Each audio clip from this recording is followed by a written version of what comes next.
नमस्कार सर। अभी साथियों, ये अभी जो डिबेट चल रहा है, अभी आज जिस बिल के बारे में बात करी जा रही है, वन नेशन वन इलेक्शन के बारे में बात करी है, काफ़ी हंगामा मच चुका है उस बिल के बारे में और अलग अलग राय हैं अलग अलग पार्टियों की। हम जनता की राय लेते हैं कि जनता क्या कहती है। कमेटी ऑलरेडी बैठाई जा चुकी है, बनाई जा चुकी है एक्चुअली।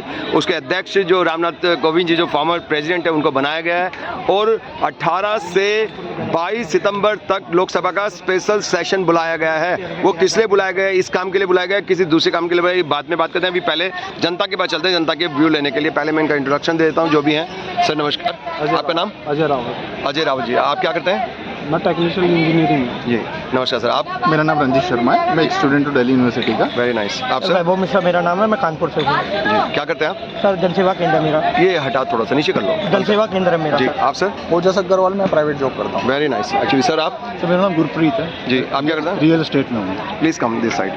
तो sir I start with you, right? तो आप what is your idea actually, what is your opinion? आपका क्या ओपिनियन है वन नेशन वन इलेक्शन के ऊपर जो सरकार ने अभी प्रस्ताव अभी जो मुद्दा उठाया, उसके ऊपर कमेटी भी बनाई जा चुकी है और राष्ट्रपति को उसका अध्यक्ष भी बनाया जा चुका है। उसके बारे में क्या कहेंगे? वो देश हित में है या नहीं है? पहले तो ये बताइए। देश हित में, बिल्कुल देश हित में है कि यहाँ पे आज तक यही इलेक्शन है, हर 2-3 महीने में कहीं ना कहीं इलेक्शन होता है। इसमें जो ये स्कीम कह लो या जो भी एक पॉलिसी कह लो लाना चाह रहे हैं, ये गलत नहीं है। बट थिंक 2016 में एक कमेटी बनाई थी, सबसे पहले वन नेशन वन की थ्योरी उठी थी और एक कमेटी भी बनी थी। उन्होंने पूरा इसका सर्वे करके सरकार को दे भी दिया। 6 साल तो आपने फाइलें दबा दी।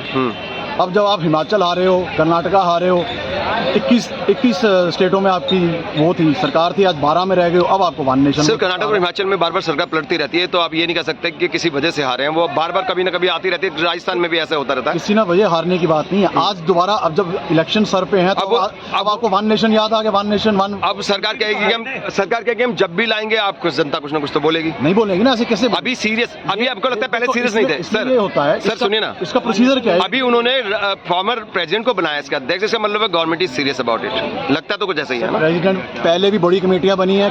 जब किसान बिल आया था तब भी कमेटी बनी थी, तब भी किसान उन्होंने बोला था। तो आपको क्या लगता है ये इलेक्शन की गैम्बिट है या फिर क्या लगता है?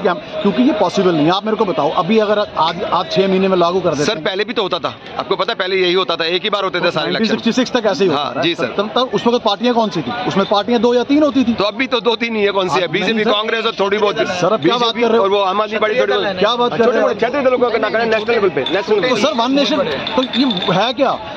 60,000 करोड़ रुपए का खर्चा होता है। सिर्फ वो बचेगा, जनता का फायदा होगा, समय बचेगा। हमारी आर्मी कहीं और डिप्लॉय करे जा सकती है, बॉर्डर पे डिप्लॉय करते हैं, उसको उसमें झोंकना पड़ता है। सर आपने सोशल मीडिया पे भी देखा है, किसी ने भी विरोध किया इसका? नहीं। तो अच्छी नहीं किया। इसका मतलब अच्छी बात है। आज क्यों? आज विरोध कर रहे हैं। देखो ये कुछ 6 महीने में तो है, ये कोई बहुत छोटी चीज नहीं है इसको। आप चाहते हो सर, आप चाहते हो अगर हो जाए तो अच्छा। खुद ही बोल रहे यार। बोलिए, आप बोलिए। इसको रिवाइवल का, इसको अगर सरकार सीरियस मोड में है, इसको कम से कम नहीं तो 12 महीने चाहिए। आप 6 महीने पूरी R&D कीजिए, 3 महीने आप सारी विपक्षी पार्टी। आपने खुद ही कहा कि वो पहले कर चुके समीक्षा सारी कुछ। सर वो एक पार्टी को दिया था कि क्या ये पॉसिबल है, उस पार्टी ने बोल दिया कि हाँ ये पॉसिबल है। तो वो नेक्स्ट स्टेप पे जा रहे हैं, आप कमेटी बना दी। सर कमेटी क्या बनाई है कि कुछ करने जा रहे होंगे शायद। अभी तो किसी को भी नहीं पता कि जनता करना क्या चाहती है। स्पेशल सेशन बुलाया पार्लियामेंट का 18 से 22 तक, उसमें क्या होगा कोई नहीं जानता। जी देना चाहता हूँ। पहली बात तो ना, मैं वन नेशन वन इलेक्शन से पहले बात करनी चाहिए free and fair election. Definitely आप ये देखो ना कि जो है, तो आपको लगता है कि फेयर इलेक्शन नहीं होते हैं, घोटाले होते हैं? तो होते हैं, मैं ये नहीं कह रहा हूँ कि एंटायरली वो कोचअप होते हैं। आप ईवीएम पे कुछ डाउट करते हैं कि ईवीएम से सही होते नहीं? ईवीएम पे भी डाउट किया जा सकता है। जब एक बात बताओ, इतने विकसित देश हैं, वो लोग ईवीएम को डिस्कार्ड कर रहे हैं, तो why are not we discarding? Something is fishy about it. Something is fishy. जब इलेक्शन ही फेयर नहीं होंगे तो गड़बड़ है, फिर सारी तमाम चीजें बेकार है। First you have to ensure कि जो इलेक्शन हो रहे हैं ना, वो फ्री एंड फेयर हो। One nation one election is a gimmick which is you know being floated by the Modi government. ये तो एक बीच में गिमिक ले आए कि भाई वन नेशन वन इलेक्शन, चलो जी कुछ नहीं मिला तो हमने ये क्या। अगर हो जाता है तो क्या फेवर करेंगे? हो जाता है, इसका एक बहुत लंबा प्रोसेस है। वो नहीं कि आपने आज करा, एक दिन कमेटी बनाई, एक वो तो पॉलिटिकल एक सोशल डिबेट चल ही रहा है। बहुत डिबेट है उसमें बहुत सारे कॉन्स्टिट्यूशनल अमेंडमेंट्स करनी पड़ेंगी। स्टेट फेडरल स्ट्रक्चर है हमारा स्टेट का, कॉन्स्टिट्यूशनल अमेंडमेंट लगातार होते आ रहे हैं जब से। अमेंडमेंट्स होते तो एक दिन में अमेंडमेंट पब्लिक हित में अगर होता है तो कोई दिक्कत नहीं। ये जो है अमेंडमेंट की बात है, एकदम नहीं होते हैं, इसमें टाइम लगता है अमेंडमेंट्स होने। अगर ये जनहित में हो तो क्या ठीक है? देखिए होना तो बहुत कुछ चाहिए, पर जो बीजेपी कर रही है ना, बीजेपी जैसे जनसंख्या के ऊपर बात करती है तो वो यूसीसी की बात करती है, जब वो चुनाव की बात करती है तो फ्री फेयर की बात नहीं करेगी, वन नेशन वन इलेक्शन की बात करेगी। तो ये पॉलिटिकल गिमिक है। हम तो अगर गिमिक के अलावा अगर देश में त्योहारों की तरह इलेक्शन होते हैं जिसमें बहुत पैसा खर्च होता है, नोबडी। सर सबसे बड़ी चीज है कि इलेक्शन मोड में रहते हैं 5 साल तक नेता और झूठी झूठ बोलते रहते हैं, जनता को पता ही नहीं चलता कि सच कब बोल रहे हैं झूठ कब बोल रहे हैं। इलेक्शन में बोलते हैं, कम से कम वो तो बोल खुलेगी नेताओं की, भाई आप क्यों बोल रहे हैं। नहीं होना चाहिए, नहीं मना कर रहे, पर डेमोक्रेसी की जो हमारी स्टेज है ना वो अभी नेसेंट स्टेज है, अभी स्टार्टिंग। और अगर 60,000 करोड़ रुपए में से कुछ भी बचता है देश हित में, जनता के काम आ सकता है, तो नथिंग रॉन्ग विद इट। जब तक ये चुनाव होते रहेंगे ना, चुनाव तो एक तरह से देश का पैसा बर्बाद ही होने वाला है, पर ये जो चेंज करना है ना, ये बड़ा व्यापक चेंज है, बहुत बड़ा चेंज है, एकदम से होने वाला नहीं है। That's why we are starting a public debate. कर सकते हो, पर इसमें ये है पहले इंश्योर करो, 2024 की बात करो, पहले इतना आगे मत जाओ, free and fair election ensure करके दो हमें। Fine, thank you. अभी यहीं रुकिए। इलेक्शन को ज्यादा समय बाकी नहीं है। और आपका नाम सर? मेरा नाम रंजीत शर्मा है, दिल्ली यूनिवर्सिटी का पॉलिटिकल साइंस। जी सर। अभी ज़्यादा कोई समय नहीं है दोस्त, दिसंबर में 3 स्टेट्स के इलेक्शन हो जाएं और फिर उसके बाद तुरंत ही लोकसभा इलेक्शन है। क्या आवश्यकता पड़ गई जो 2024 इलेक्शन से पहले ही ये बिल लाने की इनकी जरूरत पड़ गई? अब ये कभी तो लाएंगे सर, लाएंगे, बिल्कुल लाएंगे। जब बंगाल में इतनी संख्या में रैलियां चल रही थी, कोविड के पिक पे था, तब क्यों नहीं विचार आया मन में ऐसा? हमारे पास ऑक्सीजन की उपलब्धि नहीं थी, तब क्यों नहीं विचार आया ऐसा? हमारे पास इतनी मैन पावर, इतनी पुलिस सोर्स, इतना पावर हमें वहां लगाना पड़ा बंगाल में, तब क्यों नहीं विचार आया ऐसा? गवर्नमेंट को लग रहा है कि अब हार ही जाएंगे तो फिर अब क्यों ना सारे बिल पास ही करा ले। तो सर ये दोस्तों जो रह गई ये इच्छा पूरी कर ले। हार तो अपनी 2 स्टेट के बाद ही मार के बौखला गए। यही बात है सर। ये जब कर्नाटक हारे, हिमाचल हारे, वैसे ही बौखला गए। अभी जब उपचुनाव तो एक बौखलाहट में लिया हुआ कदम है, आपको लगता है कि इससे जनता का फायदा होगा? इनकी पॉलिसी का क्या फायदा जब किसान सर 60,000 करोड़ रुपए बच सकते हैं, 60,000 करोड़ रुपए खर्च होते हैं चाहिए देश में, ये भी लाओ। वन नेशन वन टैक्स हो, वो तो हो नहीं पाया। और जीएसटी बताता हूँ सर, छोटी सी बात सर, जीएसटी लेके आए थे, वन नेशन वन टैक्स, आज वैट भी है, एक्साइज भी है, ये वो भी है। कोई भी नई कंपनी शुरू करता है ना, बेरोजगार भूखा मरता है, कोई सरकार नहीं देती उसको कुछ भी। जैसे ही एक बेरोजगार आदमी अपनी कंपनी खोलेगा 48.5% टैक्स देना पड़ेगा, 50% करीब। ये कोई फेयर थोड़ी है, कभी भी तरक्की नहीं कर सकता ये देश। बात होती जब ये लोग मुद्दों पे आए कि दूध दही छोड़ के सारी चीजों पे जीएसटी लगाएंगे, आज अब अगरबत्ती तक पे लगा रखा है, भगवान की पूजा भी नहीं कर सकते आप। सबसे बड़ी बात, हमारे वीर जी खड़े हैं इधर, वीर जी खड़े हैं, इनके लंगर में लंगर पे लगाया है। लंगर पे भगवान परमात्मा देख रहा है कितना दोष आएगा।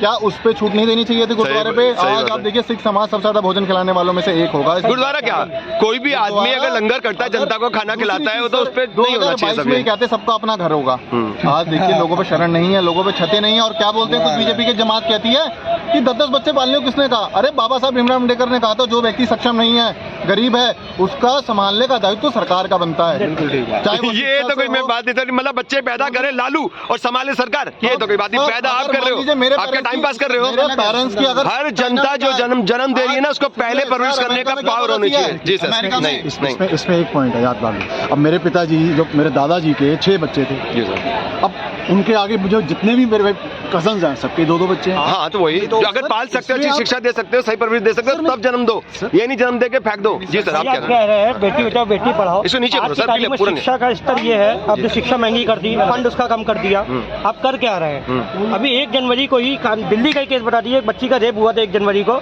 आज तक उसके आरोपितों को सजा नहीं हुई है, और जो बीजेपी का ही मंत्री थे। पूरे देश का बहुत बुरा हाल है सर। राष्ट्रीय जो क्राइम ब्यूरो है ना, उसका डाटा है कि टॉप 13 में से 7 में बीजेपी रूल स्टेट है, लेकिन दूसरे नंबर पर राजस्थान भी है कांग्रेस का, ये नहीं भूलना चाहिए। 100%। पहले नंबर पे यूपी है, दूसरे नंबर पे कांग्रेस, तीसरे नंबर पे Maharashtra, again BJP rule state, चौथे नंबर पे क्राइम अगेंस्ट, और चौथे नंबर पे वेस्ट बंगाल ममता जी का, 5वें नंबर पे नवीन पटनायक का उड़ीसा, तमाम राज्य, और 13वें नंबर पे है दिल्ली, वो सेंटर के अंडर आता है अगेन।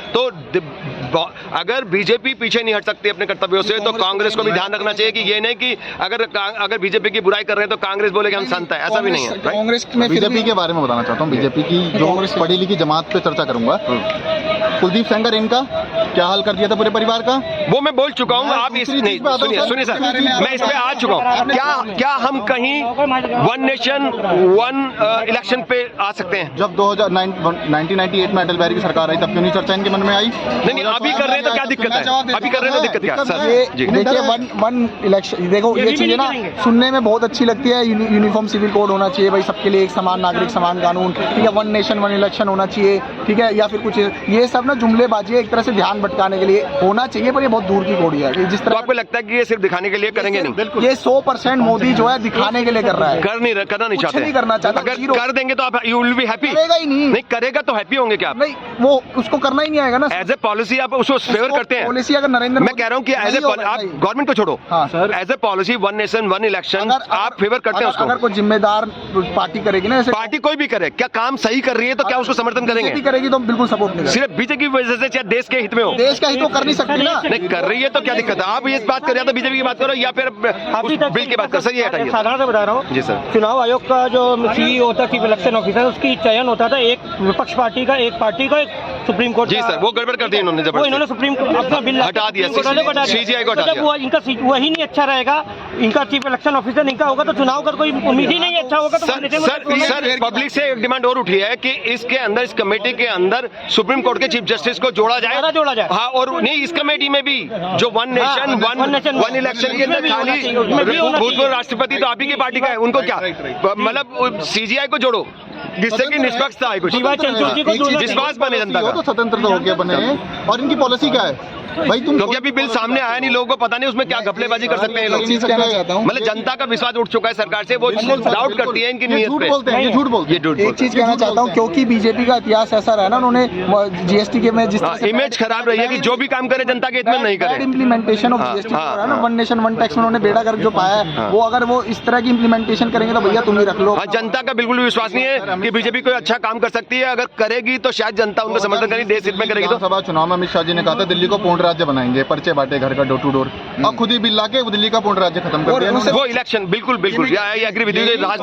राजनीतिकरण है। जम्मू का भी यही किया इन्होंने कि पूर्ण राज्य का दर्जा देंगे, अभी तक इन्होंने दर्जा नहीं दिया है। नहीं, जम्मू का वो फिर अलग एक नेशनल सिक्योरिटी का मुद्दा उठ सकता भाई है, ने सही बोला है, परसों सुप्रीम कोर्ट बाद में कर भी सकते हैं उसको, परसों जो अपना सुप्रीम कोर्ट क्योंकि लोकतांत्रिक प्रणाली तो स्थापित करनी पड़ेगी, इलेक्शन तो कराने पड़ेंगे। जी सर। परसों सुप्रीम कोर्ट ने जम्मू एंड कश्मीर सरकार को सेंट्रल सरकार को पूछा है कि उन्होंने जम्मू से अलग इसीलिए किया था इसको कि कश्मीर को उसको एक पूर्ण राज्य देंगे। उसने बोला कि पूर्ण राज्य दें, उन्होंने 31 नहीं, ये मैंडेटरी नहीं था, लेकिन दिया जा सकता है क्योंकि लोकतंत्र कैसे स्थापित करोगे? इलेक्शन तो कराने पड़ेंगे ना। 4 साल हो गए, 370 इसीलिए उसको पूर्ण राज्य देने के ही चक्कर में 370 हटाएंगे। नहीं, ये रीजन नहीं था। रीजन पूर्ण राज्य देने के लिए नहीं था, ये था इंटीग्रेशन इन इंडिया से जोड़ने के लिए था। वो गलत था, हटाया गलत था। This was one of the reason तो था ये, नॉट द ओनली। अब ये वन नेशन ये सब चीजें पता क्यों उठ रही हैं? मेन बात ये है 2014 में क्या था, नरेंद्र मोदी वर्सेस राहुल गांधी था। 2019 में क्या था,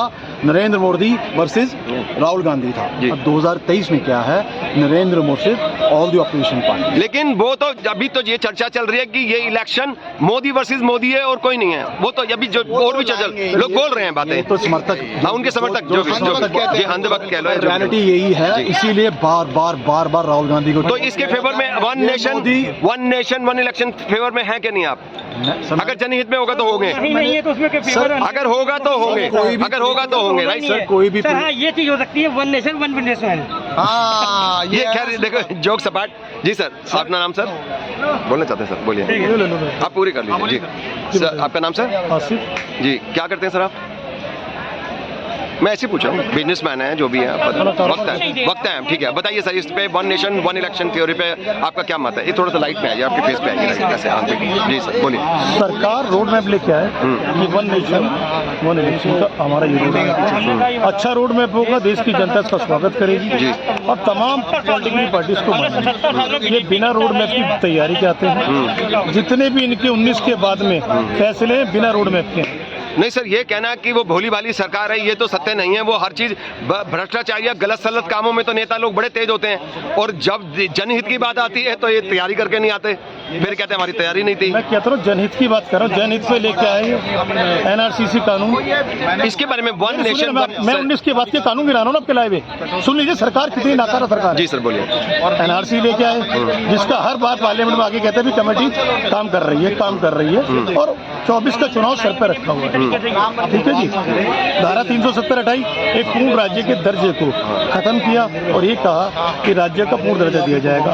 अब सुप्रीम कोर्ट में सुनवाई चल रही है, सुनवाई के दौरान जब कोर्ट में कहा कि आप कब चुनाव कराएं, कब मूल राज्य का दर्जा देंगे, तो इन्होंने कहा हम चुनाव करा के देंगे। दूसरा, ये कृषि कानून लेके आए, जब 750 लोगों की जान ले ली, वो कृषि कानून वापस ले लिया। आपका कहने का मतलब कि ये जो भी लेके आती है मुद्दे, वो ऐसे बिगड़ तैयारी के लाती है और जनता में हंगामा कर आके वापस बैठ जाती है। इनके बस का कुछ नहीं है और ये कुछ कर नहीं सकती। मैं बस की बात नहीं कर रहा, बस की हर सरकार के बहुत कुछ होता तो है। ये तैयारी नहीं करके आती है ढंग से, बिना तैयारी के आधा अधूरा जानकारी लेते मतलब जनहित के एंगल से नहीं सोच के आती है, जनहित के अंदर सोच, अपने एंगल से आती है और वो अंदर गिर जाती है सरकार। हाँ। जिस तरीके से पार्लियामेंट के अंदर राहुल गांधी जी ने अडानी का मुद्दा उठाया तो तमाम मीडिया ने चलाया, मंत्रालय में फेरबदल हो रहा है।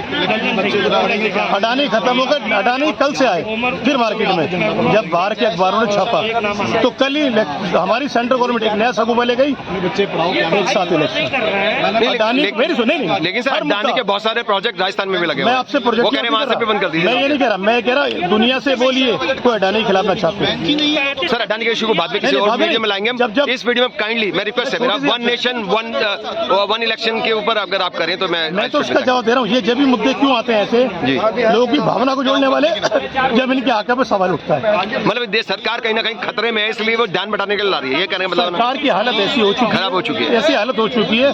2 मीटिंग में 200 कम, 300 मीटिंग में शायद 2-3 दिन बाद सुनने में आए 10 से 10 रुपए पेट्रोल डीजल पे कम हो गए। ये नतीजे सरकार का। सरकार अपने तरीके से हर मुद्दों पे नाकाम हो चुकी है। आज सरकार नकारा साबित हो रही है। प्रधानमंत्री नरेंद्र मोदी के चेहरे पे जितनी सरकारें लोगों ने 14 के बाद जनसंपर्क दिया, जनता ने उनको आशीर्वाद दिया, 19 के बाद तमाम जनता ने आशीर्वाद समेट कर भाजपा की सरकार उस 34% आबादी पे लाके छोड़ दिया है। और ये 34% रहेगी तो किसी के बाप में दम नहीं मोदी को दोबारा पीएम बनाएगी। Thank you sir.